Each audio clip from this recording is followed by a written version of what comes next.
എതിർ ശബ്ദങ്ങളെയെല്ലാം വെട്ടിയൊതുക്കി സ്വന്തം സാമ്രാജ്യം കെട്ടിപ്പടുക്കുന്നതിൽ മാത്രം ശ്രദ്ധ കേന്ദ്രീകരിച്ച പിണറായി വിജയന്റെ ജീവിത ചരിത്രം കേരളത്തിലെ കമ്മ്യൂണിസ്റ്റ് പ്രസ്ഥാനത്തിൽ എന്നും ഒരു കറുത്ത ഏടായി രേഖപ്പെടുത്തുന്ന ഒന്നാണ്. അങ്ങനെ സ്വന്തം നിലനിൽപ്പിനും നേട്ടങ്ങൾക്കും വേണ്ടി എതിരാളിയെ കൊന്നുതള്ളുന്ന രാഷ്ട്രീയ കൊലക്കളത്തിൽ 51 വെട്ടേറ്റ് പിടഞ്ഞു വീണ് മരിച്ച ടി.പിയുടെ ഓർമ്മകൾ മലയാളി ഒരിക്കലും മറക്കില്ല. ടി.പിയുടെ കൊലപാതകം മുന്നോട്ട് വയ്ക്കുന്നത് തന്നെ മറ്റുള്ളവർക്കുള്ള താക്കീതാണ്. ചോദ്യം ചെയ്യാൻ മുതിരുന്നവർക്കെല്ലാം വിധി ഇതുതന്നെയാകുമെന്ന താക്കീത്. ചെങ്കൊടി പിടിച്ച് കൂടെ നിൽക്കുന്ന സ്വന്തം അണികൾക്ക് തന്നെ അറിയാം ഏത് നിമിഷവും ആ കുലംകുത്തിയുടെ ചാപ്പ തന്നിലേക്കും എത്തപ്പെടാമെന്ന്. അതുകൊണ്ട് തന്നെ കമ്മ്യൂണിസം മരിച്ച് പിണറായിസം കൊടികുത്തിയ കേരളത്തിൽ തിരുവായ്ക്കെതിർവാ മൊഴിയാൻ സഖാക്കൾക്ക് ഭയമായിരുന്നു.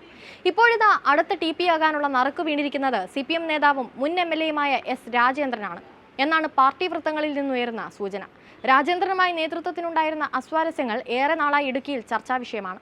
എന്നാൽ അത് രാജേന്ദ്രനെ ഇല്ലായ്മ ചെയ്യുന്ന തരത്തിലേക്കുള്ള പകയിലേക്ക് വളർന്നു കഴിഞ്ഞു എന്ന് സൂചിപ്പിക്കുന്നതാണ് ഇപ്പോൾ രാജേന്ദ്രൻ CPM-നെതിരെ നടത്തിയിരിക്കുന്ന പരസ്യ ആരോപണം. ലോക്സഭാ തെരഞ്ഞെടുപ്പ് പൂർത്തിയായ പിറകെ CPM-നെതിരെ പരസ്യമായി രംഗത്ത് വന്നിരിക്കുകയാണ് ഇപ്പോൾ രാജേന്ദ്രൻ. തന്നെ ഉപദ്രവിക്കുന്നത് CPM തുടരുകയാണെന്നും തന്നെ ഉപദ്രവിക്കരുതെന്ന് പലതവണ ആവശ്യപ്പെട്ടിട്ടും ചില നേതാക്കൾ അതൊന്നും വകവെക്കുന്നില്ല എന്നും പറഞ്ഞ രാജേന്ദ്രന്റെ വാക്കുകൾ BJP-യോട് അടുക്കുന്നെന്ന സൂചന തന്നെയാണ് നൽകുന്നത്.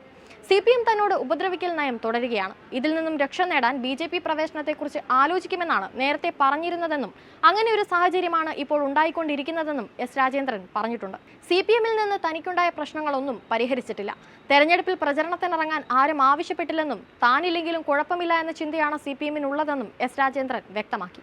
രാജേന്ദ്രൻ നേരത്തെ BJP-യിൽ ചേർന്നേക്കുമെന്ന സൂചന നൽകി ഡൽഹിയിലെത്തി പ്രകാശ് ജാവ്ദേക്കറുമായി കൂടിക്കാഴ്ച നടത്തിയിരുന്നു. അത് തന്റെ വ്യക്തിപരമായ സന്ദർശനമാണെന്ന് വിശദീകരിച്ച് CPM-മായി സഹകരിച്ചു പോകുമെന്ന് തുടർന്ന് രാജേന്ദ്രൻ വ്യക്തമാക്കുകയാണ് ഉണ്ടായത്.